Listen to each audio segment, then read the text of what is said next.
Hello folks, and welcome back to Medieval Total War. I am Step, and this is going to be part 31 of my early campaign where I'm playing as the Byzantines. And out in the west, we have been continuing our crusade, not our crusade, but our raiding party action against multiple western factions in the name of peace. We are ultimately trying to strive to attain peace, and, as it is, war doesn't lead to peace very easily. So, what started as a raiding party against the French and the Germans has now kind of evolved into a raiding party against the Spanish. In addition to that, I have restarted my war with the rebels because when I give up a province, it is taken back by rebels, and when those rebels take that province, that ends up counting as war against all rebels on the map. So yeah, I'm learning things here, but that all happened. I was able to get a ceasefire with the Germans, so that part did hold true, I suppose, to my objectives. However, they have gone back and built up another crusade marker because they do have chapter houses here in Austria and Bohemia, and I imagine that just appeared. And typically when the AI builds a crusade marker, they seem to use it right away. And I would imagine that it's going to be targeted towards my lands. So this really sweet 2,000 florins that I'm making per turn, I imagine will not hold for long. With that in mind, I was taking a peek at what sea regions have German boats, and am I ready to deal with them? Possibly. I have 5 boats here in the Adriatic against 1 tier 1 bark here, and then they have 1 bark here in the Ionian Sea against 4 of my boats. What do they have here? 1 bark versus 3 boats in the Straits of Gibraltar, or no, Straits of Sicily. And I think they had, yeah, they have a boat here which I can't touch. That's going to be a caravel because barks cannot go in deep water regions. And is that it? Okay, they have a boat here, another bark. I just have 2 boats, but one of them's a fire galley with 1 stars, and this bark has 1 star himself. I should win that. I also have a 2-star Dromon, so, I should win that. Also, I can go to work with dealing with the Spanish. I was reminded that galleys actually do have a speed of 2, which is higher than the speed of 1 for the caravels. So I don't have to be using Dromons to catch these caravels. I can keep them along with my fleet. And I was also reminded that it's interesting because, so fighting the battles the way that I have been doing so far with the Navy, naval actions, and this was an idea that was recommended to me by a very knowledgeable medieval Total War player, and so I've been using it, and it has had success. And that is by splitting my fleets up between, different speeds and allowing my faster fleets to catch boats while my stronger fleets kill the boats. Now, that's been successful in catching and killing those boats, but since both conflicts are calculated separately, what ends up happening is oftentimes that Dromon, typically I'm just using like 1 Dromon, right, is going to lose and die, and then the second action will happen. And it was pointed out to me that that first action could be giving a boat with no command stars a single command star that, presumably is going to be making it a better fighter for that second conflict, right? And maybe that's explaining why I'm losing some of these fights. If that's the case, that's very frustrating. But yeah, that is a that tracks, right? That tracks definitely. And thank you. I'm sorry, I don't remember the name of the Oh, I'm sorry, I can't. You've been talking to me on my last. You've been talking to me quite a bit lately, and I'm sorry I didn't remember your name. But to the viewer who mentioned that, reminded me of the speed of these boats and how, yeah, by fighting those battles, that is giving the enemy a command star and an advantage. That's an important reminder. So yeah, thank you for that, for pointing that out. And yeah, I don't know, that makes me wonder some things for sure. I mean, in some cases It's nice to know because I wasn't aware, like I wasn't paying attention. The speed of a caravel is 1, so I don't need to be using dromons to catch them. I can just be using regular galleys because they have a speed of 2. So galleys will suffice, right? So for this navy, now unfortunately I don't have any fire galleys in this fleet right here. I have 4 dromons and 2 galleys. I do have a 3-star admiral, but I'm going up against a 3-star caravel, and that's a very tough boat. And I'm wondering if my 6 boats can beat that 1 boat. Yeah, I really am wondering that. But let's see. Let's see if we can win this. We are still war with the Spanish, yes. And speaking of which, we still are sieging out. So we were. I was going to attack this. I was going to run a little bit of an experiment and see how do mangonels and trebuchets and catapults do against a citadel. Instead, the Spanish did attack me, and we had a pretty good fight where I was able to inflict a lot of casualties against them. And now this citadel is just going to fall at the end of this turn. So I will be getting rid of all of these gentes for free. That feels good, and I'm not going to attack the citadel. It doesn't seem... Maybe I can run that experiment some other time, but this doesn't seem to be the right time for this because I can not lose as many men, right? And I still intend on using these armies for further actions against other factions. Because after this, once this is over, this is all I'm going to do against the Spanish. I already have incited some form of a civil war here, and this this rebel civil war faction has actually won the battle for Valencia. The Spanish garrison is hiding out in this castle. Now they might be relieved from the Spanish army here in Castile. We will see. I would like to see the Almohads get involved. That would be really, really good. That's kind of the objective here. So it'd be really fun if they decided to get their head in the game. So I'm trying to give up Aquitaine, and I have to keep on reminding myself that sometimes the governor is making that not happen. So yeah, in this case, the governor of Aquitaine is for dread. So that's probably why I'm not able to lose it. So let's get rid of let's get rid of that. Let's get an emissary and let's relieve him of that governorship. It's not going to be good. Well, he has a crap ton of loyalty, so he's going to be fine. I just don't want to hang out on this for too much longer. But I probably will. I was going to avoid Toulouse on my way back up. See, I am going to go up and get rid of the Danes now, just because if I can cause a faction reemergence of the Danes, then maybe they can take over some of these rebel provinces, and maybe then I can trade with some of these provinces. Since the Danes are not a crusading faction, as long as I don't have any conflict with them, things should be pretty good between us. So to do that first, though, I need to kill them first for that to happen, because they're just completely neutered. They're not doing anything. They're just completely hemmed in by all of these rebel. This is just all Scotland. What are they called again? I was Highland Clansmen. I should know this. Highland Clansmen. Yeah, just a crap ton of them, and then some Viking stuff here. Yeah. Yeah, if these provinces could go to the Danish reemergence, that would be great.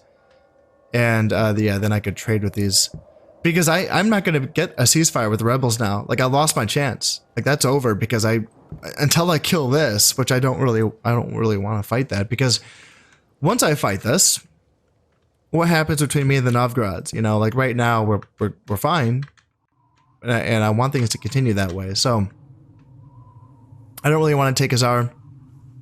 So once things are finished with myself and the Spanish, I will travel up through French territory again, continuing to mess them up, because even though I was able to get that ceasefire with the Germans, the French never quite really, they didn't get stung quite as bad. The Germans at least had a civil war to deal with.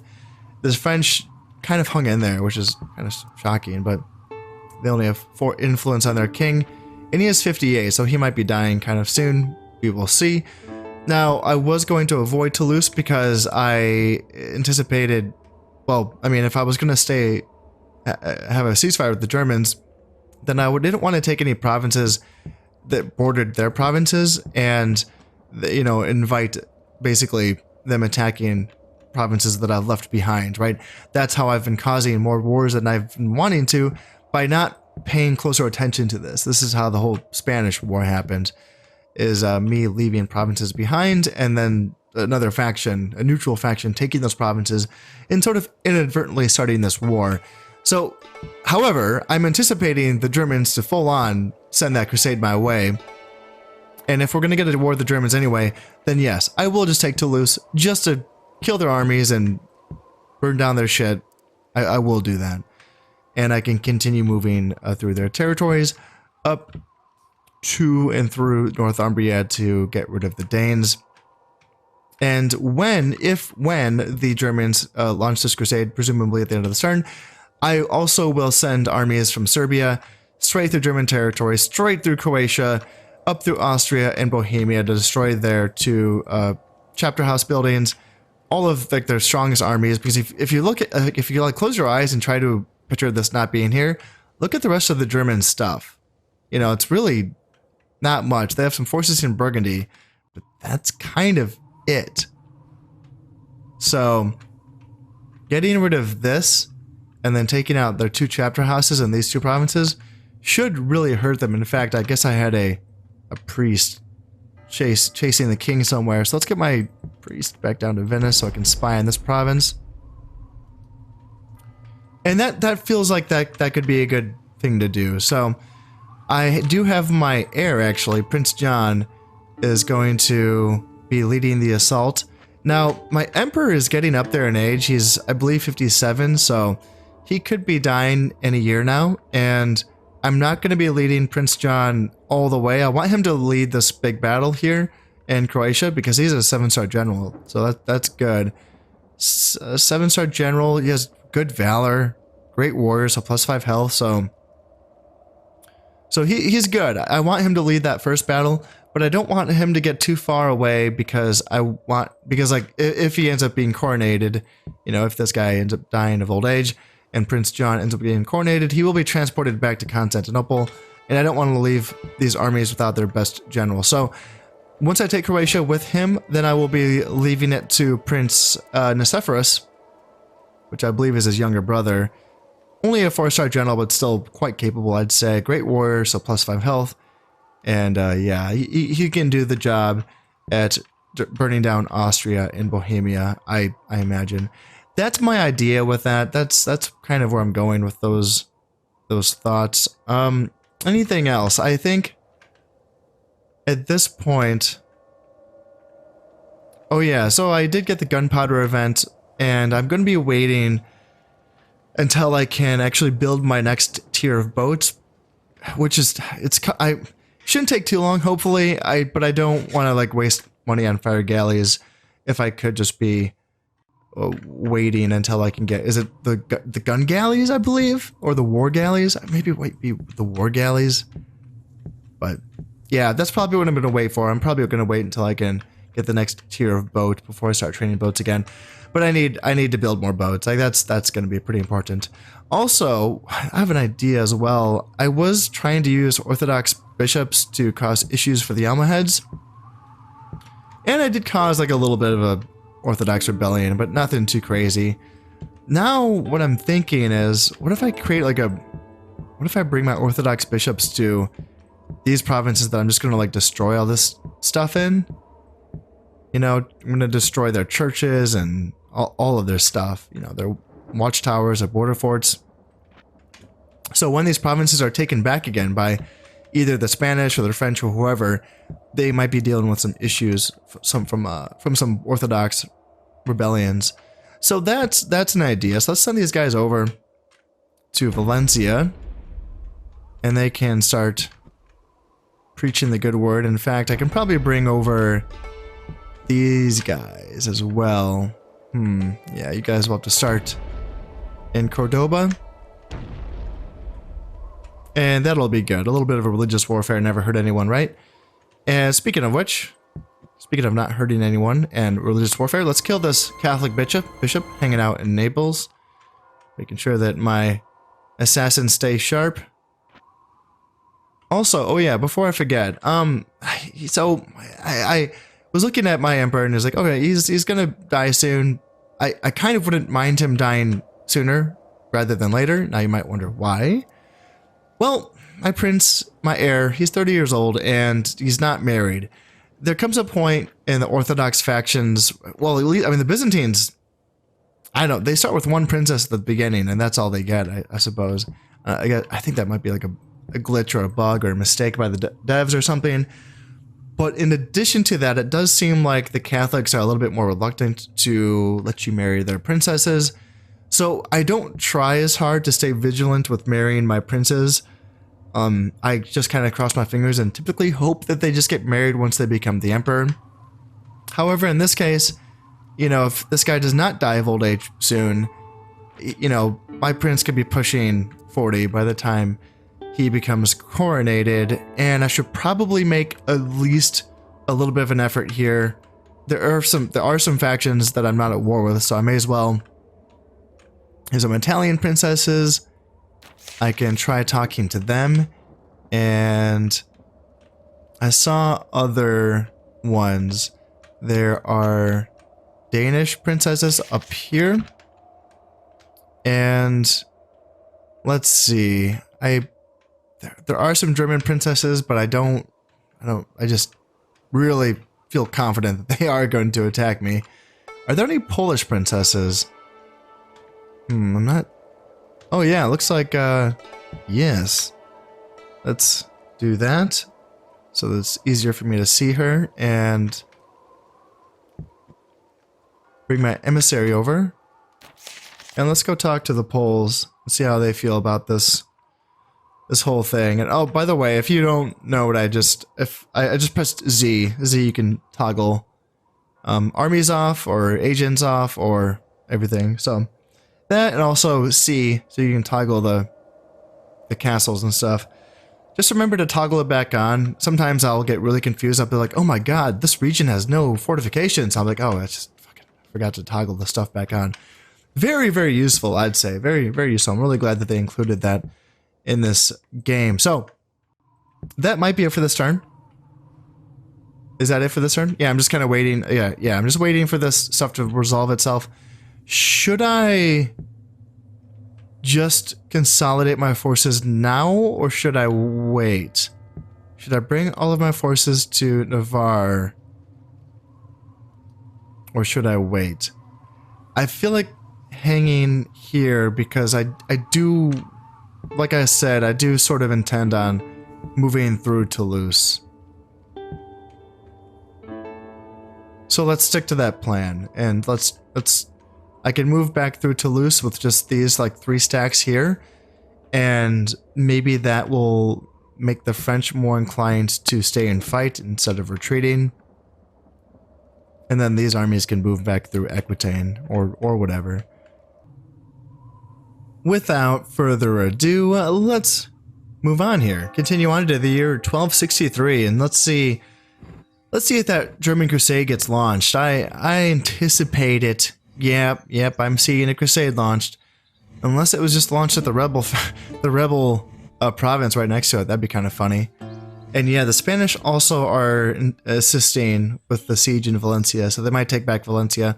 I was able to kill the Catholic bishop in Naples. And yeah, the people of Novgorod they really want to take Khazar, and man, that's going to be a tough fight. I would recommend to them, if I could, to concentrate on taking out the Mongols, the actual Mongols, not the rebel Mongols. And so someone is attacking me. The French. Oh, is it the French? Did I forget a French? Oh, I think the French are attacking me. Damn it! I wasn't paying attention. Shit. Okay. At least I got rid of the Spanish caravel with my 6 boats. That feels good. And a caravel was sunk. Nice. That's not my boat. An enemy, potential enemy. I don't know if it's an enemy or not. But someone else's boat got sunk in the North Sea. That feels good. And I was able to pillage 1,700 florins here in Navarre. So, yep, another German crusade. Surprise, surprise, being launched at Antioch. And the Danes do not want me to marry into their family. Nothing. Famously Brave is a really good one, but I don't think this is an actual general. He's probably the leader of the stack, but it looks like he's only a 1-star general, perhaps. Well, all right. Well, okay. So the German Crusade, we got another. Germans got some Teutonic Knights. Fun. Yeah, Knights. Knights are tough. And the Teutonic Sergeants, feudal men at arms. Yeah, they're just gonna hang out in Hungary. Yeah. So we'll just go apeshit on them. Yeah. Yeah, we'll get a good fight in. We'll send, like, I can send, say, I can do this with just my armies in Serbia, right? I can send 4 stacks to Croatia, and I could send 2 stacks to Hungary. Get rid of the Crusade. And then from there, we can do whatever we want. Take Austria, take Bohemia. And yeah, oh my god, we're back to losing 9,000 florins. Oh god, that hurts. That hurts. Alright, let's kill some boats. German bark. Alright, bark. Barks have 3 speed, so this, I have to send the Dromon. I have to do it. So 3 speed, and then I have 3 fire galleys. So the fire galleys should get the job done. I wonder, so like, what's the other answer then? So if I want to like fight things like barks, since they have 3 speed, should I only be attacking those boats with Dromon stacks? You know, like 3 boat stacks or something. They're weaker boats, but they're fast enough to catch barks. And then with AI naval stacks that have better boats in them, then just focus, you know, using my better boats, because fire galleys and regular galleys have higher speed than caravels. Is that the answer? I suppose that's a common sense kind of answer to this. Instead of splitting the fleets up and using like the Dromons to catch and something else to kill, just bring a lot of Dromons and use that to catch their faster boat. Yeah, that makes sense. Okay, fine. Let's do that. Let's just build more Dromons for now. Let's go with Dromons, and then as soon as I can switch over and I can start building my next tier of boat, I can do that. And can I get boats in these? Yes, I can get boats here. Okay. Let's get Dromons in Palestine, and let's keep going with Orthodox bishops in Constantinople. So yeah, let's do that. Let's like focus on a lot of Dromons and galleys. Dromons are for killing barks, based on my new theory, right? I need stacks of Dromons throughout the entire campaign, early through late.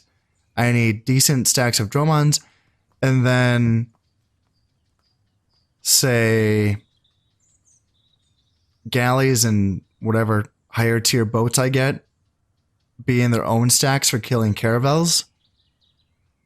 Would be my guess. Yeah, that's my new theory, so we're going with it. This is another bark, I believe, so I'm going to have to stick with my old strategy, but at least in this case I do have 2 Dromons, so who knows, maybe the 2 Dromons will beat this. It's a 1-star boat, and I have a 1-star of 2 Dromons, so we'll see. And the fire galleys should get the job done if the Dromons do not. So that is those 2 German boats dealt with, and we have a caravel. Oh no. No. At least I have 2 fire galleys. Okay, 2-star, 2 fire galleys, and then a 0-star, 1 caravel. Okay, who wins this battle? Let's check out the stats again. 3 attack, 1 defense, 2 speed. And I think they have 3 attack, 3 defense. Yeah. You would think, like, if I have 3 attack and they have 3 defense, but I have 2 boats and I have a 2-star admiral, you would think that I still could, that, like, the numbers in my head still make it seem like I should have a good chance of winning that, right? Maybe? I don't know. 1-star bark. And I do have a Dromon that I guess will have to be sacrificed. 0 stars, just catch the damn boat. And then I do have a 2-star fleet with a fire galley and a regular galley. That should be enough to take that out. And then what do we have here? Bark, 1 stars. And I don't have any Dromons. Both of my boats have a speed of 2, so there's no reason in splitting this up. 1 star, yeah, we'll just see if we can catch it. It could just run away. If it runs away, I have a Dromon in the Gulf of Valencia, and I do have a Dromon in the Barbary Coast. Ooh, let's bring a fire galley to support that. Anything else? Anything? God damn it, the French boats. I missed it. How did I forget the French boats? 1 star bark here against a Dromon. Okay, let's bring... God damn it. Let's do... There's no reason in trying to maintain my shipping lines when there's boats in the way. You just have to go in. You just have to go all in and kill those boats. Like that's the way. So let's bring these up, and then let's go in. I have a Dromon and a fire galley. Let's go in. There's a French boat here. We can kill that. Kind of want to keep these 2 guys. I kind of want to keep them there. And then down here, let's see, galley, and let's bring them down, and we can support that Dromon against whatever. Yeah, that bark. Yep, hopefully that works. Hopefully that works. Yeah, damn, I missed the French boats. I need to always check using this. Always check, and this just shows you where they are, where the enemy fleets are blocking your shit. Like, it's just... unless those boats just came out. Like, if they came out of the... If they were just built, and... Well, can they? No, they can't do that. They can't be assigned an attack mission on the turn that they were built. I must have just missed it. Yeah. That must have been just me, my negligence. Alright, well, this is finished. So now I can move on from this situation. The rebels won. Oh, they pushed off the Spanish king. And they're maintaining the siege. This is going to take 2 turns to finish this and win Valencia. So I had, let's see, some Orthodox. So just the one? Yeah. 2 of these guys. And let's see, you know, even though it's going to go rebel, I still just, Should I not be doing this? Should I be doing this in Aragon instead? I mean, as long as the rebels have Valencia, that's kind of, you know, as long as it's not the Spanish, that's kind of the goal, right? So maybe just do this in these provinces.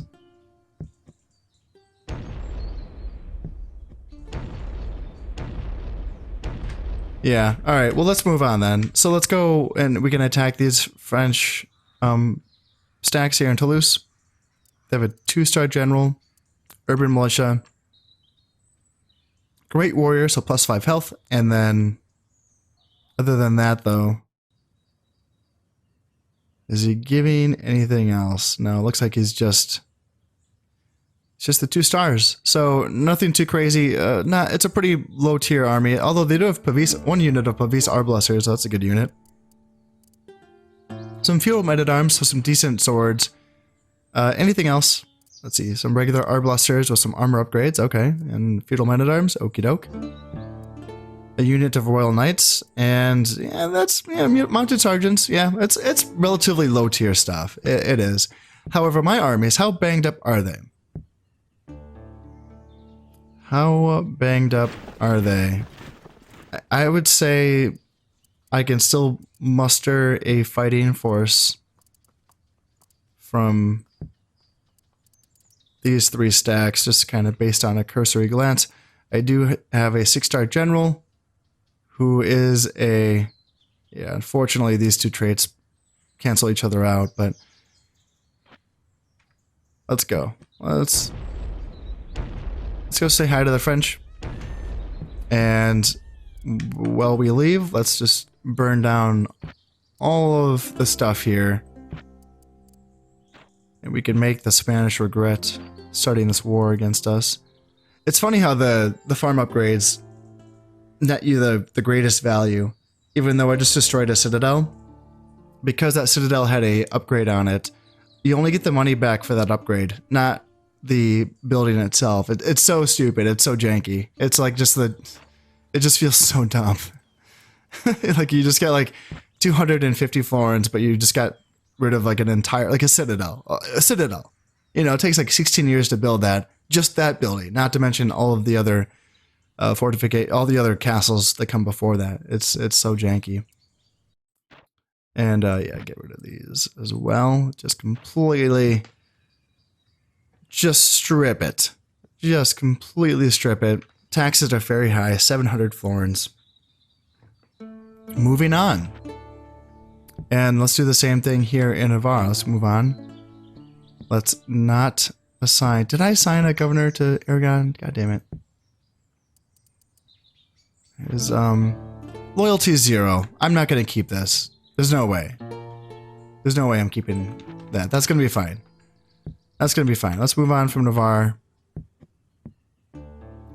And same thing. See now, yeah, check this out. Since there's no defensive upgrade for this citadel, watch it when I try to build, try to destroy it, making two grand, right? Like two. It's just, that's what you're supposed to get. That's a good reward, you know? That's a good one. And, oh, they kept the port here, so that's nice. I'll not destroy the port. Yep, keep that. That feels good. So yeah, we'll lose these provinces, and this is awkward having the Spanish up here in Brittany. I might destroy this just to break contact with the Spanish faster. Maybe. Because the sooner we can break contact with them, the sooner we can presumably get a ceasefire with them. And does that even matter at this point? They still have one port. I can trade with one port here. But mostly it's just so that they can't, you know, build a single boat and block half my trade. Like that's like the main reason why I wanted to get rid of the Spanish or get a ceasefire with the Spanish was for that. Like I was looking at this like line of provinces, sea regions lining their territories and just thinking like this, oh no, this is bad. Like I can't deal with this. I have to get rid of them. That's why that war started. So all right, yeah, French. Let's go back to the French. See if we can take care of them, mess up their shit, and yeah, Germans as well. Germans as well. Let's bring, as I was saying, 4 sacks into Croatia. And then, yeah, 2 sacks up to Hungary. Let's mess them up. We're probably going to get some good fights during this episode. Just as I was all set and ready to go, I was thinking, oh, yes, that's right. Attacking from Serbia into Hungary is going to make me fight a river battle. I should know this by now. As I've said, slow learner sometimes. Slow freaking learner. Let's bring these guys back down to Serbia. That way I can attack. I can attack Hungary through Croatia. That's an option. That would not be a river battle. So there is that. Or I can just go up to Bohemia and destroy that chapter house that spawned this crusade in the first place. That is also an option. So that's probably what I can do here. Let's still bring Prince Nicephorus, and we can leave these 2 armies here. I think that this is going to be enough to fend off against this crusade if it attacks. It's not too strong yet, and I mean these armies are pretty scrappy. Brought most of my best soldiers in this fight. Let's damn. Let's keep 1 good stack back just to deter this attack from happening.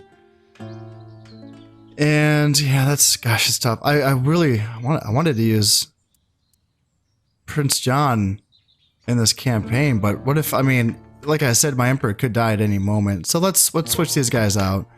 All right, Prince John, you stay home. Prince Nicephorus,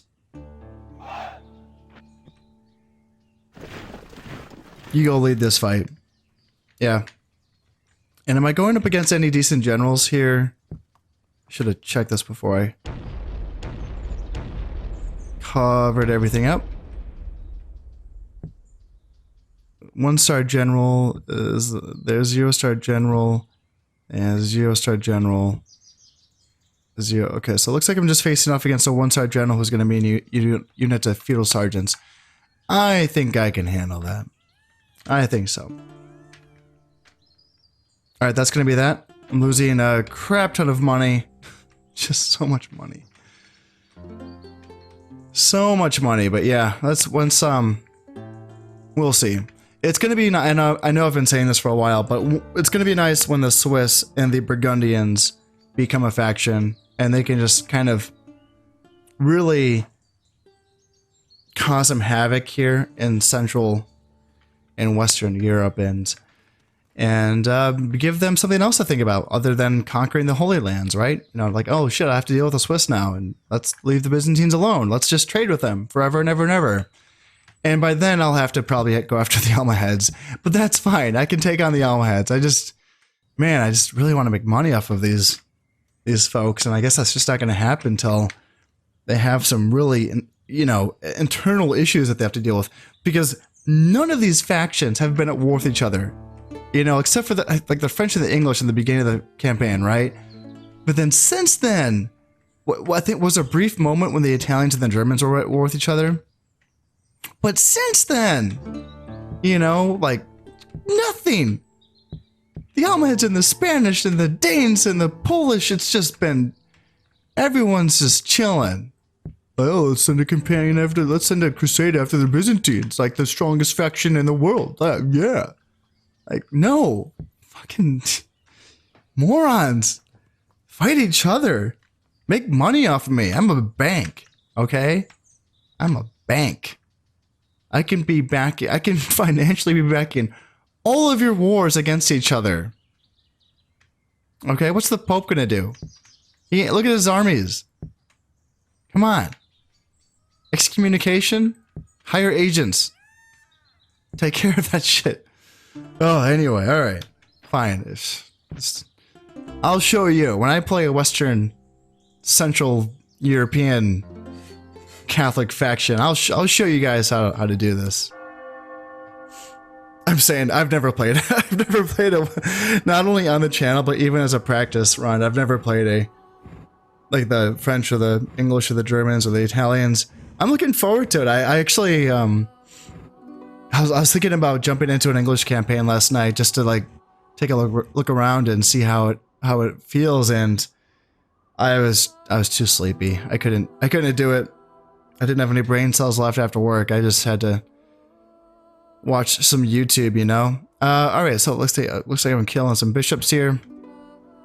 Killing what was I killing? Rivals agents. Was I killing a emissary? Okay. And the French are retreating from Toulouse. That's too bad. I was kind of hoping I could draw them into a fight, but they did, you know, garrison their keep, so I can kill some of their soldiers that way. And the Germans are retreating from Croatia. Interesting. Okay. I was kind of thinking that my 4 stacks would cause their 4 stacks to stay and fight. Maybe they didn't have a full 4 stacks. Maybe it's more of like a 3.5 or something. I guess I intimidated them. And yeah, not now. One of their stacks is inside of that castle. And that's going to also die for free. Enemy boat. All right, sweet. So I did sink that French boat. So yeah, for those of you who are in the camp that the defending fleet has an advantage, like this is more ammo for your argument, right? I did not attack this. I sent boats to reinforce this, but there was no attack happening because I just had 1 Dromon versus their bark. And it's instances like this that would indicate, hey, yeah, it's, you know, like maybe the defending fleets have an advantage. I just don't really, I don't know. In this case, I was the attacker, yes. I attacked and I won against the German fleets here. Yep, sunk 2 boats here in the Adriatic and I lost 0. That's awesome. I did lose 1 boat here in the Ionian Sea, but I sunk their boat as well. And just like that, my Byzantine emperor has died from an illness. Wow, that happened like early on. And I've said this a few times, but I do believe that 57 is the year where that chance of them dying starts. So he died immediately. He did not. He hit 57 and he lost his first dice roll. So poor guy. Luckily, I did leave Prince John, my home territories. Not that he would have made it that far. He would have just made it to Croatia and been like, oh, gotta go home. But yeah, in this case, he's just gonna be hanging out here in Constantinople. And yes, that's gonna be fine. Catholic bandits are now in Aragon. Yeah, that's fine. That's whatever. I wanted to lose these provinces anyway, so Catholic bandits are now in Navarre and Aragon. And also a loyalist rebellion from the Spanish are here in Aragon as well. And also in Navarre. Yeah, that happens. And unrest in Morocco. Okay. I want to see that. So that's just a peasant rebellion.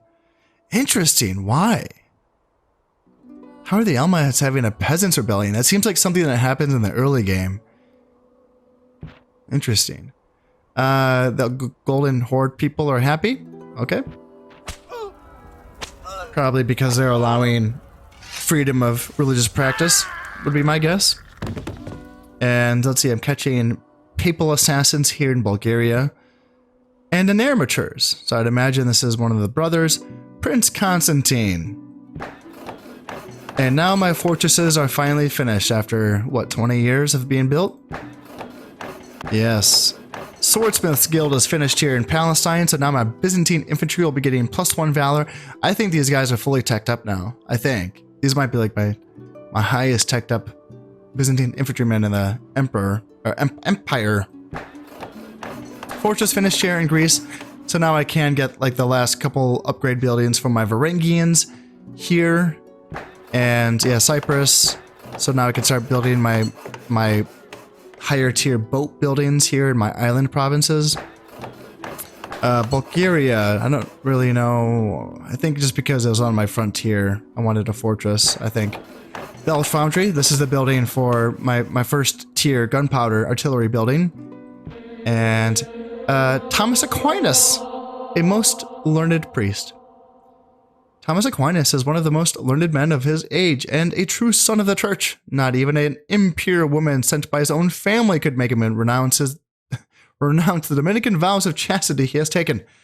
His teachings and adherence to doctrine inspire zeal and increase the church's flock in Italy. Well. I guess I can double check the orthodoxy in Naples. But I've been there for so long, they have to be Orthodox by now, right? The Italian Doge does not want his daughters to marry into my family. See, that's just, the Catholics just don't, they don't like me for some reason. I can't put my finger on it. They don't like me. A couple governors here. Lord Palaeologus is a magnificent builder, so +10 happiness and +2 loyalty. That's wonderful.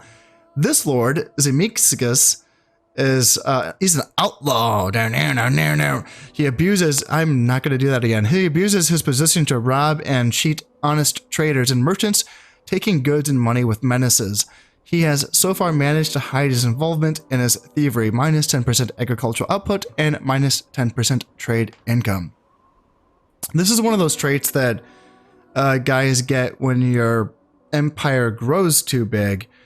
And it's one of the justifications for playing the GA mode, because as you try to conquer the entire map, you just end up with a lot of governors with stuff like this. In this campaign, because I have played a really reserved, campaign style, an aggression style, I haven't had too many of these traits pop up. However, I think that I'm just on the cusp of it. Like, I think that my homelands, like my home territories, I think this is like right on the boundary of where these start to prop up. So what happens is when I'm doing this and I'm taking shit like this, I think that procs these traits, like outlaw. And it gets worse, way worse. Like, you think -10%, who is this? Where is this for? Egypt. Egypt's a good province, right? This is a good one. So this governor, actually, okay, so he's in Egypt. That doesn't mean he's the governor of Egypt. But whoever, like whatever province that this guy's a governor of is losing that trade income and that agricultural output. That can be worse. You know, there can be traits that take off 20% of these things. It can get bad, very bad. So it's worth keeping an eye on. Prince Constantine, great warrior, +5 health, and irritable, so +1 dread. Okie dokie. All right, that's that. All right, the French in Toulouse. What are we looking at? This guy is going to last for 2 turns. It's just a keep. No, it's not just a keep. It's a keep with a curtain wall and a ballista tower. So the ballista towers I'm not too worried about because ballistas are pretty bad. But the curtain wall is going to be, that means that the second wall is not going to be a stockade. It's going to be an actual brick or stone outer wall. So it's going to be a stone inner wall and then a stone outer wall. It'd be nice if the keep picture changed to reflect this, because this just shows the basic keep, which has that wooden palisade on the outer ring. But the curtain wall is going to be a stone wall, right? Do I have stuff? Did I bring artillery for this? I did not, did I? All of my artillery is in this army. Damn it. So there's no point in me bringing the... I couldn't have done that anyway because, yeah, Navarre obviously does not border Toulouse, so that wasn't really an option anyway, but... Yeah, I'll just have to starve these guys out. Takes 2 turns. The turns that it would take to bring over the artillery pieces would not be worth it. So we will see if the French in Provence wants to counterattack us. I kind of doubt it, but I wouldn't mind it. That'd be kind of cool. And while we're moving through Aquitaine and Toulouse, we can just kind of burn down all of this stuff. We can also just get rid of the Spanish here in Brittany because that's, like as I said before, it's probably the fastest way to break contact with them. You know, otherwise these whatever provinces I go up against, well, I'll just have to wait for them to go rebel. So that's the idea here. Who's gonna win between the Catholic bandits and the loyalist Spanish? This is the army of loyalists is a bombard unit. That's that first tier artillery unit that I was talking about. That's so I was like looking at the Catholic bandits and being like, oh, Spanish unites. What can beat that? A lot of things can. Not this. This cannot beat Spanish unites. Oh, okay. And in this, at least, okay, so Pavis Arbalest or Pavis Crossbows is going to be the rebel or the Catholic bandits, and then the loyalist is going to be the chivalric sergeants. So the chivalric sergeants will probably beat the Pavis Crossbows, would be my guess. He's also a 1-star general, so he has that going for him as well.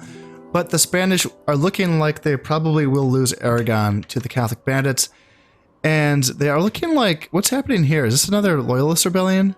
This is. Oh, okay. Yeah, so the loyalists are going to help the Spanish take back Valencia. Man, they're getting lucky. Yeah, they got lucky.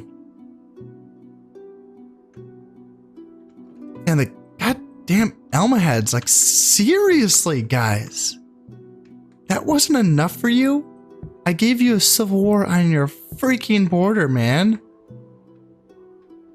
God. Oh, I guess I have to deal with this. 4 archers, 2 Berber camels, 1 naphtha thrower, 1 Nubian spear, and 1 peasant. Going up against... Ghulam Cav, Berber archers. Yeah, this might win. Yeah. I don't know if the rebels are going to win this. It's weird that the peasants are revolting. I wonder why. I get that the loyalty is high. Why are they taxing so high if their loyalty is so low? Usually they just lower the taxes. That's interesting. Yeah, that's kind of confusing that they're doing it that way. Not how I would run an empire. No, not me. Not me. I don't tax my people very... No, don't look. I can just build... I can start building... God, I need a bell foundry before I can build the next tier of boat building, don't I? Yeah, I think so. I think that's what I agreed on. Yeah. Bell foundries, get these going here in all of my ship producing provinces.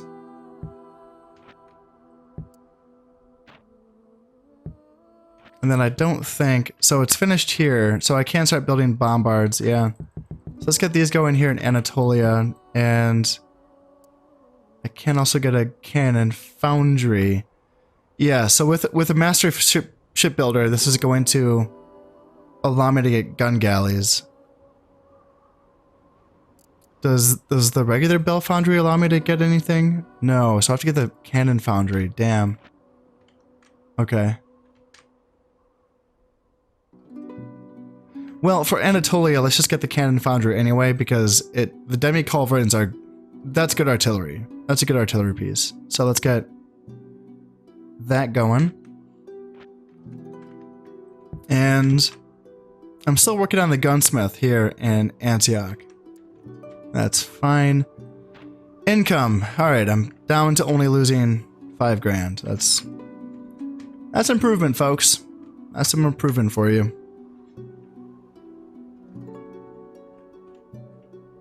Ah, French boat. Get out of here. Get out of here, French boat. Caravel, come on, that's cheating. God damn it. I don't have boats that can do these. I can't just transport boats across the world like the goddamn every other I am so pissed at the Byzantines who don't have deep water boats. That is just mind-boggling to me. Absolutely mind-boggling. A 2-star caravel. What can I can't beat that. God damn it. Ah, 2 boats. At least at least I don't have to split my boats up. Fire galley and a regular galley. 2v1. It's a 2-star boat. I can't. Oh, I can't. I don't think I can. Let's bring another fire galley, and that way if they attack us, maybe I can win that. And, yeah, damn, I need better boats. I need better boats. So this one must have gotten away. So I need to split it up because it's a bark. It's a 1-star bark. I have a 2-star Dromon, so Godspeed. Fire galley, get them, boys. Get them. And no more bad guys up here. Oh, that looks okay. Alright, that looks okay. Now, about the Germans. How long is this going to last here in Croatia? It's going to last 2 turns to get rid of these forces here in this castle. And I didn't bring out any artillery, did I? No, I don't. All of my artillery is out here.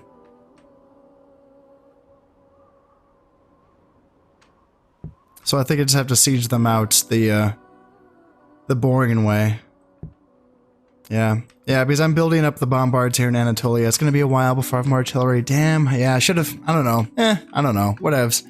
Whatevs. That's fine. I'll just get rid of them and I'll starve them out and I'll move on to Austria, Bohemia, maybe Hungary. I don't know. There's no point. They just built another crusade market here in Austria.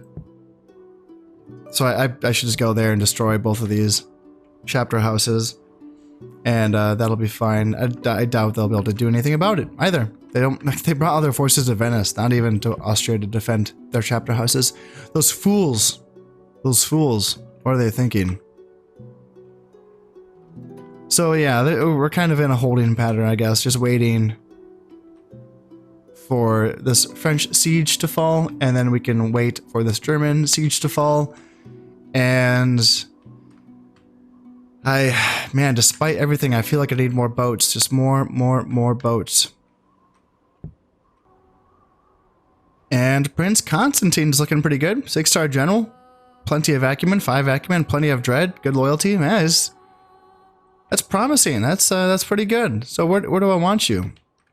Where do I want you? You can hang out here in Serbia while your older brother is going on campaign. That is fine.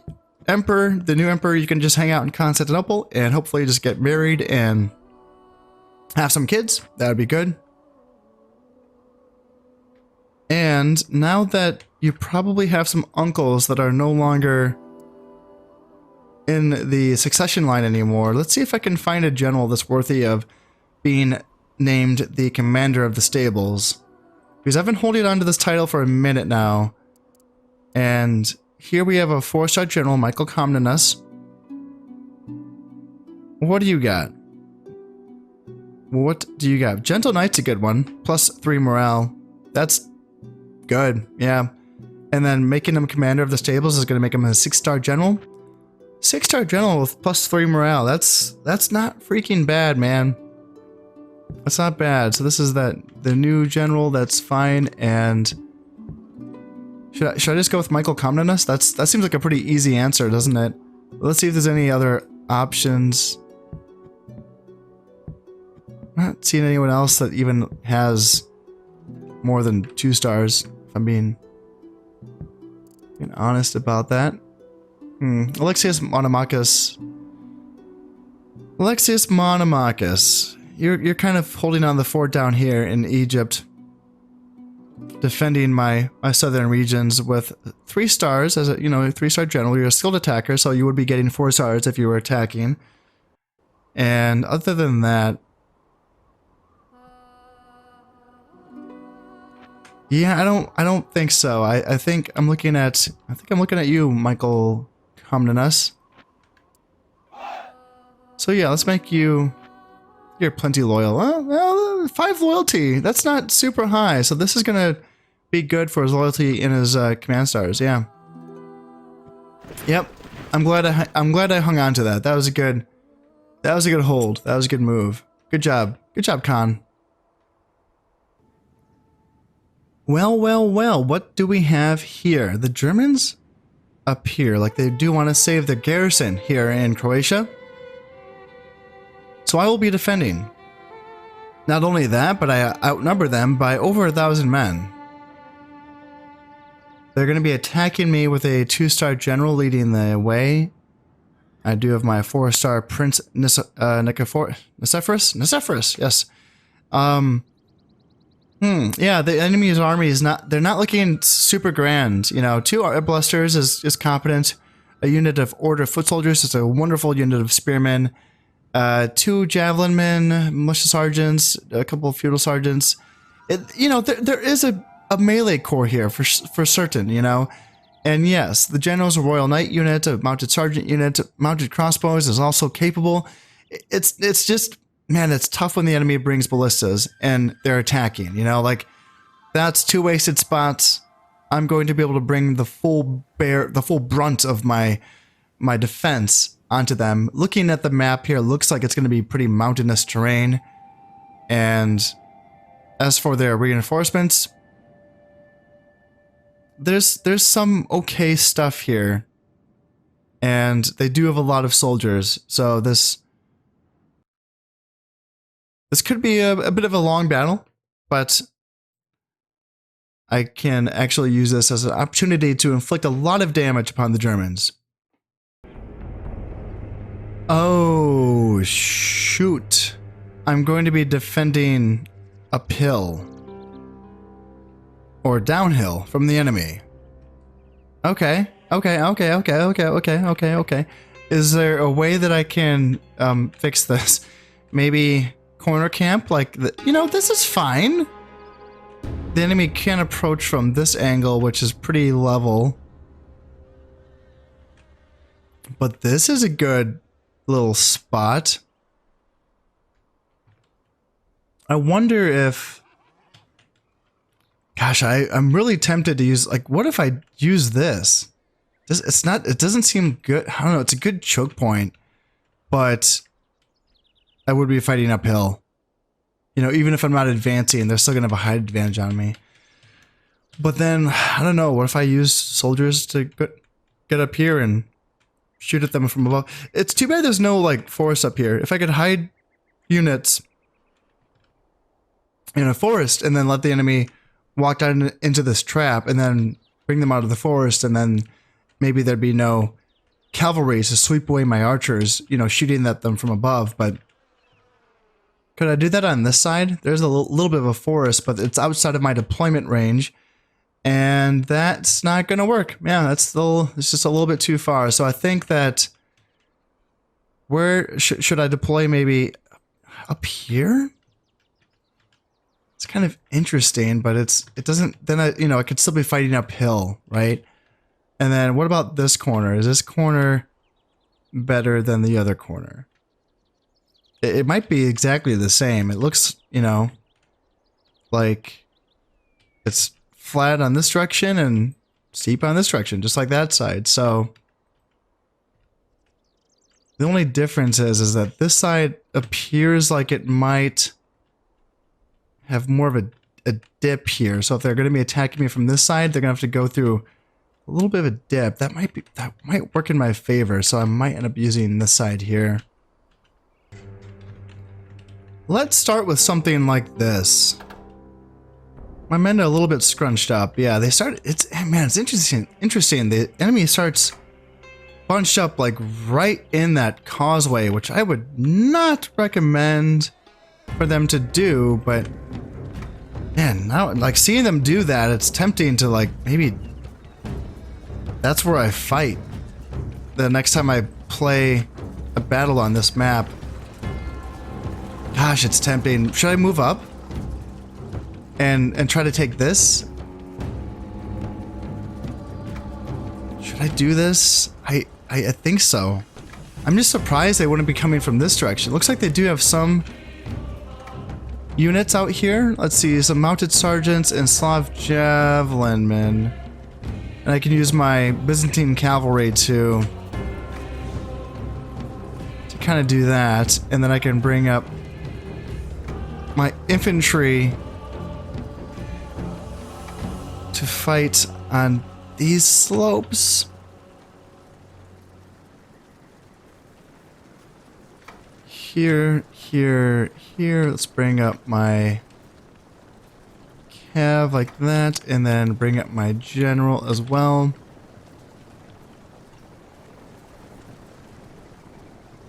And then how's my Byzantine cav? Are you guys shooting?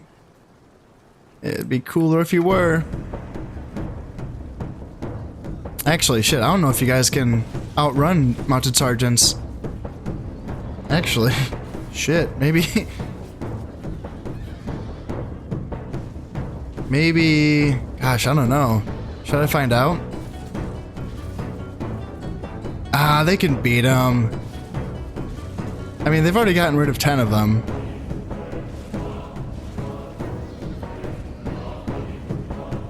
Yeah, if those mounted sergeants want to charge my Byzantine cav, I reckon we can win that fight. Let's see. Let's see. Fire, reload, fire. Hold your position, man. Keep shooting. And I mean, yeah, they're just gonna keep dilly-dallying. I mean, let's see. Cataphracts can join in the fight. And yeah, we can just shoot them from point blank range. Yeah, that works. That works. So let's send these Byzantine cav down there. And then let's send these ones into the rear of these mounted sergeants so we can help clean that up. And then down here, so I have my light infantry in the center being backed up by Naphthas and Varangians. For those of you who missed my last battle, this is kind of my new attempt at new ideas. I'm always come up with new stuff, and as I learn more about this game, every time I come up with a new army comp, I think I have it figured out. I have the next innovation ready to go here.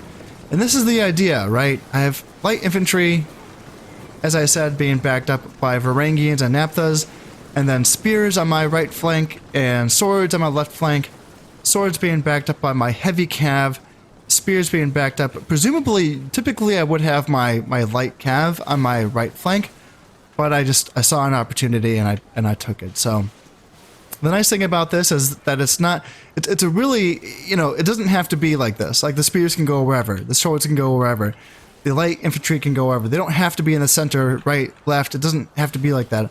I can look at the army and say, ooh, militia sergeants, I don't want them fighting my spears. Let's have my swords move on over and they can fight them instead. You know, so it's a very, you know, there's a lot that I can do there with something like this. So anyway, as we're looking, it looks like they're being indecisive. They're not really.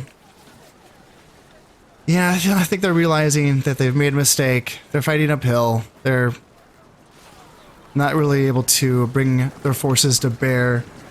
Let's see, they want to bring their mounted crossbows up. And I kind of feel like... Let's see, yeah, looks like my archers are shooting at their crossbows. So that's good. And let's bring up my javelins. Maybe they can get some good range. Enough range. Ooh, and the arbalesters as well. So I'm gonna want to perhaps be aggressive so I can get rid of these arbalesters, because I don't want them to hang back and shoot at me. And let's see, are you guys in range? Yes, you are. So throw some javelins at these mounted crossbows. Yes, yes, yes. They are in loose formation, so they're not going to take a ton of casualties, but yeah, it's effective. That's effective, I'd say. That was a good volley. Yeah, that was nice.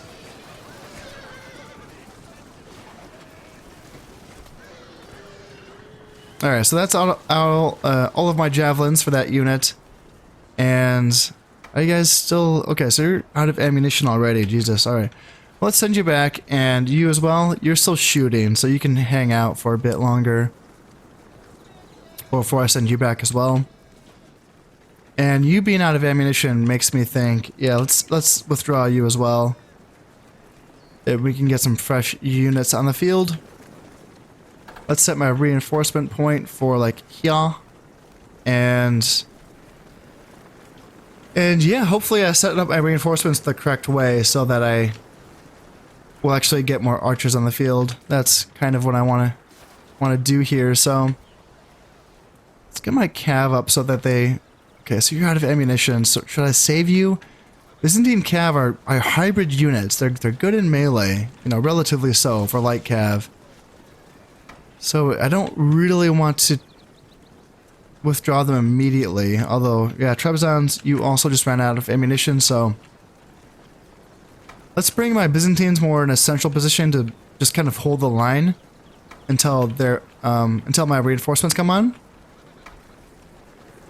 And let's see what they got. So they got some mounted crossbows coming up.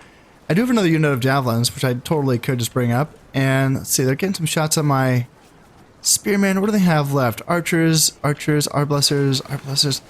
I don't want the arbalesters just to be able to stand and shoot me. That's not really what I want. So I might feel like I have to attack. But should I wait for my reinforcements to come on? That doesn't feel good. It doesn't feel good, but I also kind of... It's kind of an awkward position. Yeah, let's just go. I still have the high ground, so we'll see. Swords versus their spears. That should go okay, maybe.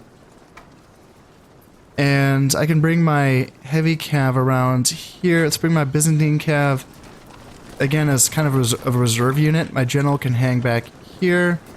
And yeah, these units are getting off. And then yeah, let's try to like not take an engagement here in the center. And then if we can send our swords like you actually angle it more like this so that the cav can get a rear or a flanking charge into those spears. And then on this side, I don't really want spears versus militia sergeants. That doesn't feel good. So what I should do instead is I should screen with my javelins and then bring up my Varangians and my Naphthas as a backup. And they brought the arbalesters all the way back. It's interesting. Okay. Well, I think I should attack here. And then kind of take this piecemeal. Like, that's going to be their best unit, or their best melee unit. So let's attack there, and then can we get a flanking charge? It says evenly matched. And if we can get a rear charge in to these order of foot soldiers.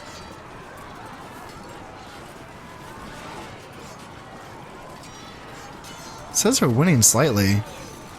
Now, okay, now they're losing badly. Yeah, now they're losing badly. Now they're bringing their feudal sergeants up. And that's going to be a tough fight for my cav. So let's bring down my other unit of swordsmen. And they can go on into their spears. Let's try to get my cav out so that they're not getting chopped up by spears. Feudal sergeants are decent spears, but not as good as the order foot soldiers. So they should get chopped up by 2 units of Byzantine infantry. And then down on this side, let's be a little cagey with my spearmen. Javelins, are you in range of anything? Not really. Not really. I kind of want to bring you a little bit further. Yeah, let's throw some javelins into these militia sergeants.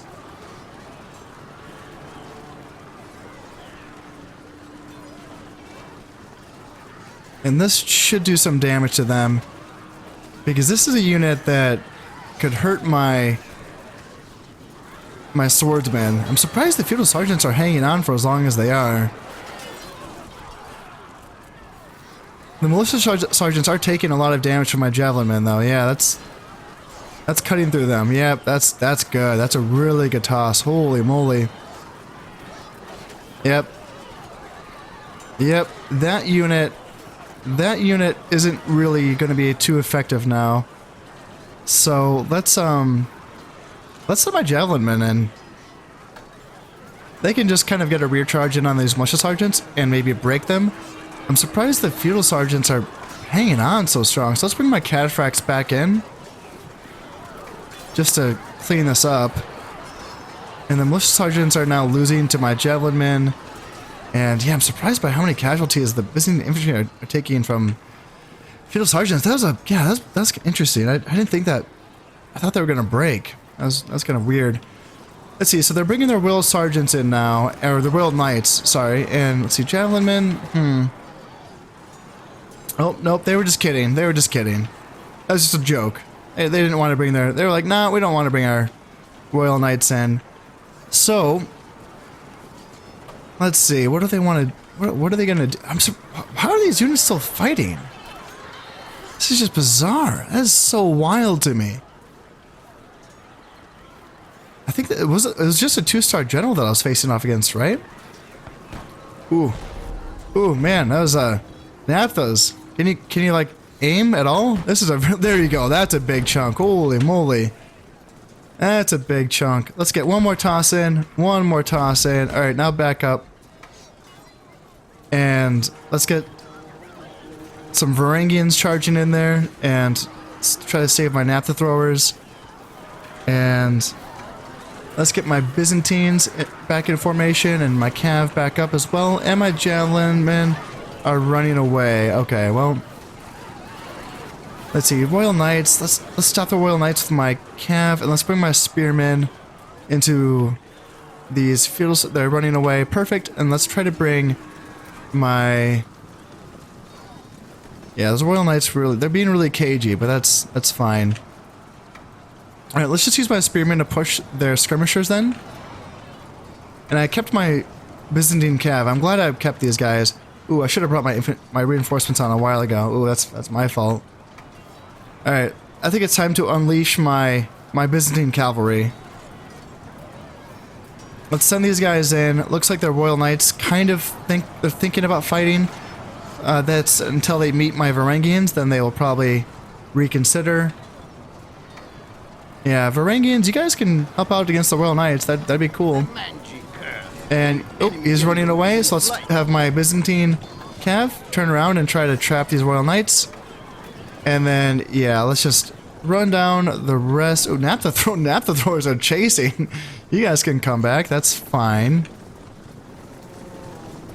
But let's get rid of these Arblessers. Like, let's make these a priority number 1. And Byzantine Cav, yeah, you're not going to catch that general. So let's just keep going this way, and cataphracts can keep running. Let's run down these. Let's get as many of these skirmishers as we can here. These javelins are putting up a little bit of a fight here. They're bringing up a little bit of a rear guard action. Getting some good tosses into my spearmen. So let's try to trap them between my spears and my Byzantines. That's going to be a good engagement for us. While my Byzantine Cav continue to chase down their javelin men. That feels good. And we're also getting into these arbalesters as well. That also feels pretty good. But they do have their reinforcements coming on now. I'm seeing peasants and archers and chivalric men-at-arms and halberdiers. So it's those last two units, even though they're not too strong, in numbers that is, they're a little bit beat up, but those are the units that can do a bit of damage to me, so I should probably retreat before they show up. And in general, I probably should pull back at this point and draw up a new set of defensive lines. I did bring on a unit of arbalesters, and they are going to be able to just, oh my god, just massacre this unit of chivalric men-at-arms. Yeah, very effective unit. Jeez, oh Pete, it's very, very effective. And they just went in all alone. Yeah, they're going, oh my god, they just, there they go. They just got deleted, and they are way ahead of the rest of their reinforcements. Peasants, archers, and halberdiers are going to be like, yeah, where'd they go? They just disappeared. And yeah, now this pile of units is going to be taking fire. I do have a unit of Trebizond archers that is coming on. And let's see, let's bring up, you guys can move up a little bit, and then the Trebizonds can go in behind you.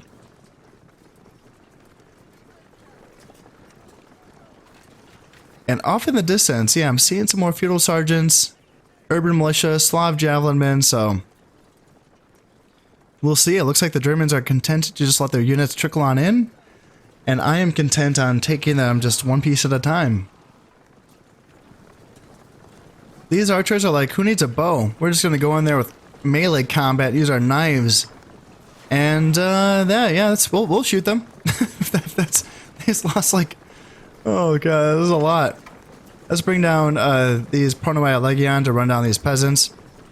And yeah, archers are like, oh shit, no, we're archers. We have to keep our distance here. And they're going to get shot in the back. Halberdiers versus my spearmen. I don't like that. Let's bring over my Naphthas. They still have some grenades left, so they can potentially get a toss in here. Although these halberdiers are taking some shots. They have heavy armor, but yeah. Arbalesters just eat armor alive.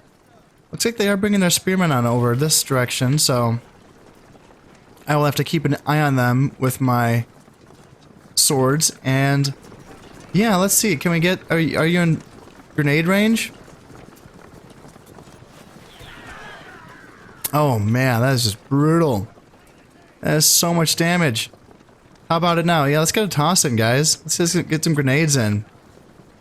I thought the Naphthas did okay in that first wave. You know, you just put them in the right spot. Oh, that was a decent toss. I'm surprised the halberdiers aren't running already. Yep, there they go. So let's send a unit of Byzantines after them. Unit of Byzantine Cav can run down those halberdiers and these archers, and then feudal sergeants, they think they're going to get into my cavalry. I don't think that's how that's going to work. I think my swords are going to intercept them. And what else do they have? Urban militia and crossbows. Well, I think my Pronoi Legion can get rid of... You guys can go after crossbows. And then, let's see, swords go on into spears. And then, yeah, Byzantines chase down halberdiers and archers. That's good. That's good. You go. You go. Yeah, it says the feudal sergeants are losing badly to my swords, so that's good. Yep, I'll take that. You guys can run down the urban militia, and you guys run down the crossbows, and that's going to be fine. Urban militia should break pretty soon after that charge. And we can even bring in some some cataphracts to help out against these feudal sergeants. That fight went well for us. The cataphracts came in and broke the feudal sergeants. And my Proto-Maya Legion broke the urban militia. What do they have here? Archers and crossbows. Ooh, guys. Guys. You know, you can't just walk up to me without melee soldiers to protect you. My horses are just gonna eat you. And up here, there's only 3 crossbowmen left. As soon as they're done, I'll also send this unit of Proto-Maya Legion over to assist his pals with running down all of these skirmish units. Just like this, those crossbowmen are now finished off, and now we just have to get in here. Proto-Maya Legion are definitely taking some point-blank shots from these crossbows and these archers. That does not feel good, but you know what? This unit's going to be coming in for the rescue. And they will be getting rid of these units here. What do they have in the rear? Slav warriors. Basically peasants, and then peasants, which are basically Slav warriors. That's how we view these things. Let's go in here. We can go, actually, yeah, you go after the archers, and then you go after, sorry, I'm confusing you guys. You go that way, you go this way. And you go after the crossbows. And what do they have? Ooh, militia sergeants, that's the unit that I don't want to fight. Also, mounted crossbows. Mounted crossbows, I've been shocked by when I've had to fight them, or when I've actually used them to fight in a melee. I've been shocked by how well mounted crossbows have done. Ooh, these units are chasing. I did not mean for that to happen, so let's get back with you guys and you guys. And you guys get back as well.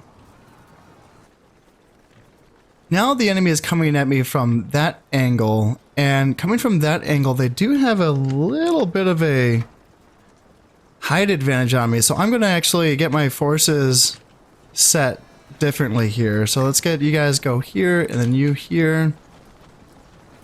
You off to the side. Let's get Trebizonds behind my Arblasters, and then I have some Bulgarian Brigands that just came on as well for some more ammunition. You guys come that way, and then Spears can just be holding this flank. That feels good. My poor Byzantine infantry, you have to withdraw. These guys are exhausted, and once units are exhausted, they will drop orders sometimes. Like, they're just too tired, they can't do it. They're like, no, I can't. And it can be really sad sometimes, because like you can see a unit, like you want it to get it to safety because it's out of position, and then it just drops orders because it's too tired, and then it just gets cut down and killed, and you're like, oh god, I could have stopped that, but no, you pushed your guys too hard, you know. So yeah, these guys, they fought a couple waves off, and then they chased some units around, and yeah, now they're like, nope, all we can do now is withdraw. That's all we got left in the tank. I feel that. I've been there. I've been tired before. And this does not feel like a great position for me to be in. I feel like I'm kind of at the downslope of a hill here, but it's a little bit more flat in this direction, so at least my archers can get some shots in. And I do have 3 units of archers against, what do they have? Let's see, 2 units of crossbows and a unit of mounted crossbows. Okay. These militia sergeants really want to get a piece of my cataphracts, and I don't blame them. That would be a good fight for them, even though my 4 cavalry units altogether would win. I think that would still be a good fight for them from a cost perspective, because yeah, their bonus versus armor can do some damage versus my heavily armored units here. So let's bring over my Varangians. Also, not a super great fight, but you know, they can hack through anything, right? So let's bring them on over here. Yeah, they're kind of pushing hard on my left side. That's interesting. See, my archers are getting some firepower in. Peasants, Slavs, peasants, okay. And how are we, like, let's see. Let's just get a full charge in from all sides, I guess, and see if I can break them. Okay, that's what we needed to see. That's what we needed to see. So let's bring back the cataphracts. The proto-Legion can keep chasing them down. Varangians back off. Mounted crossbows want to come in, and I want my Bulgarians to be shooting at their mounted crossbows. Spearmen are fine too. Yeah, we can shoot at spearmen. Let's go have Varangians to fight these spearmen here. And yep, let's go in for another charge here and then here. That's going to be a break on the spearmen, and now we have Slavs coming in. I reckon we can break them in short order. Varangians, cataphracts. That's going to be enough to get that done. And let's see, crossbows and mounted crossbows. What do they have in the back? Peasants, fanatics, urban militia. I think what I should do is get another charge in on these units. That's what I'm thinking. So let's charge here and let's charge here. Let's bring my Byzantine cav in as well, so that we can push these units off and stop these crossbows from shooting at us. You go, you go.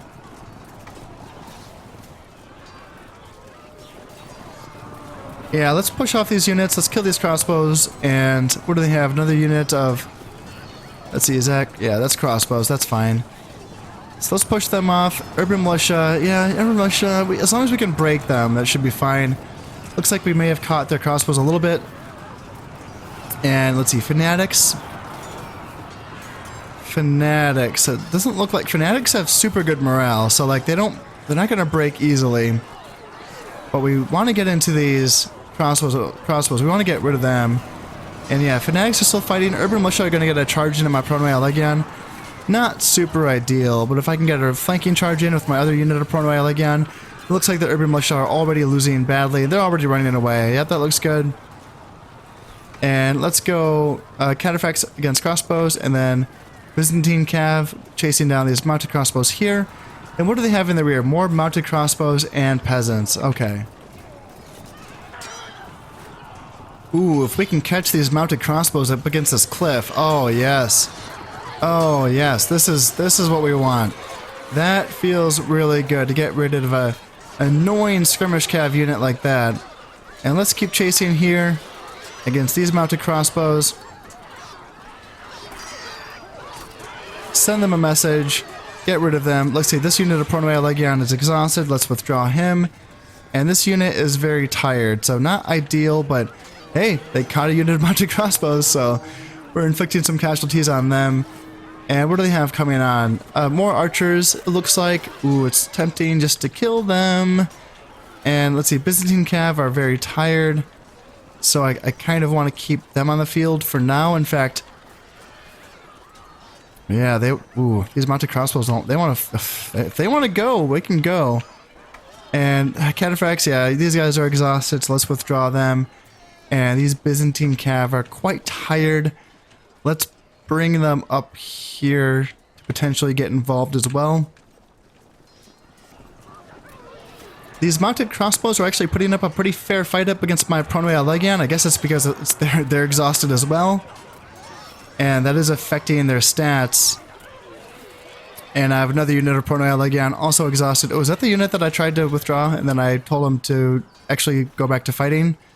Yeah, not a good choice by me, but I have some more archers I can push off here, and yeah, let's just keep pushing until these units are off, and then I can withdraw you guys. And yeah, spearmen, they're still coming on. They're not done yet. It's interesting.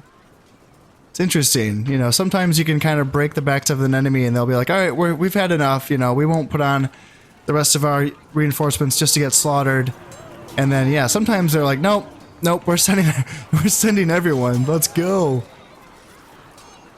Yeah, this is a tough spot to be in because I don't really want to turn my backs to a unit of mounted crossbows because they can get a really good devastating shots into my into my rear. And, oh, but if we can catch them though, oh, it's so nice if we can catch them. Yeah, it feels good catching them, even though my Pronoia Legion are exhausted.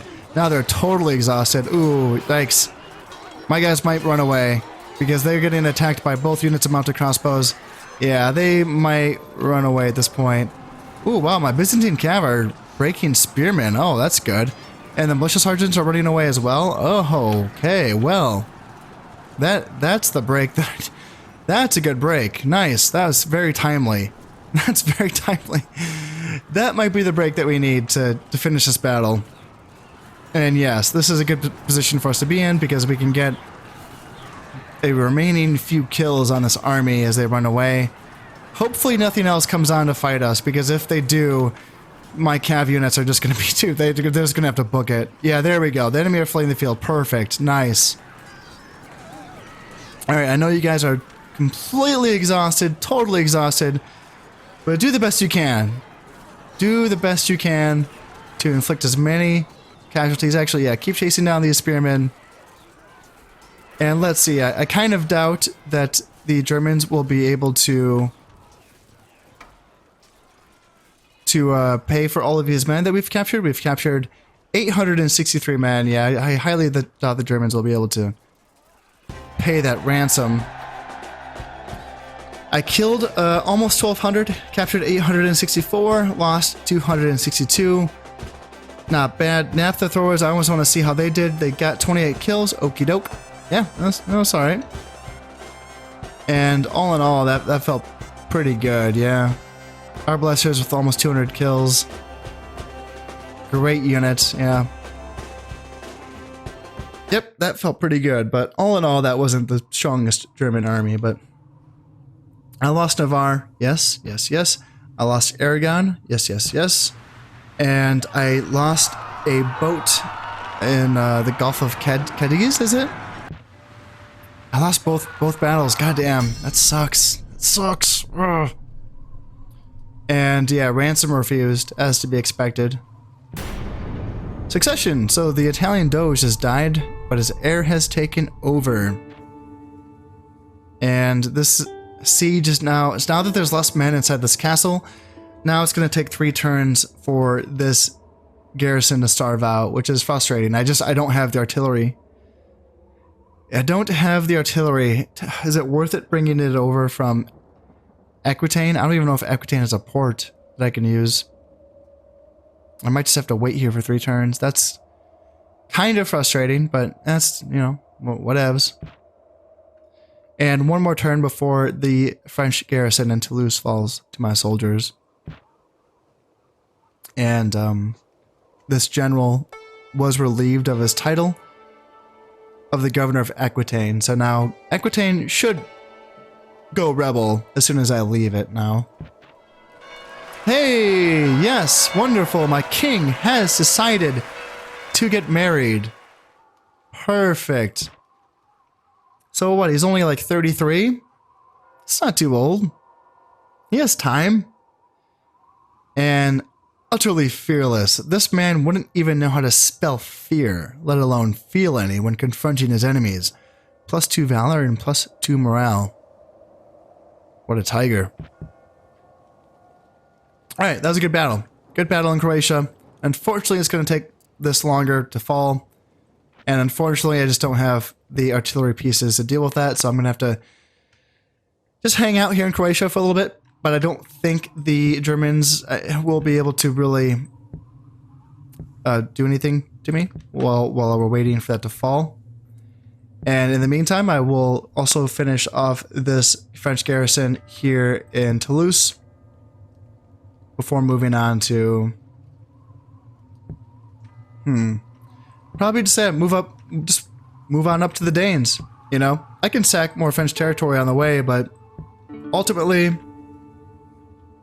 my goal now is to make the Danes go extinct so that I can try to prompt that faction reemergence, and hopefully that goes well. Losing 4,500 foreigners, that does not feel good, but that's just been kind of the way that this campaign goes. So in any case, that's all gonna have to wait until next time. As always, I hope you have enjoyed this one, and thank you very much for watching. This has been Constep playing Medieval Total War. Thank you very much, and goodbye.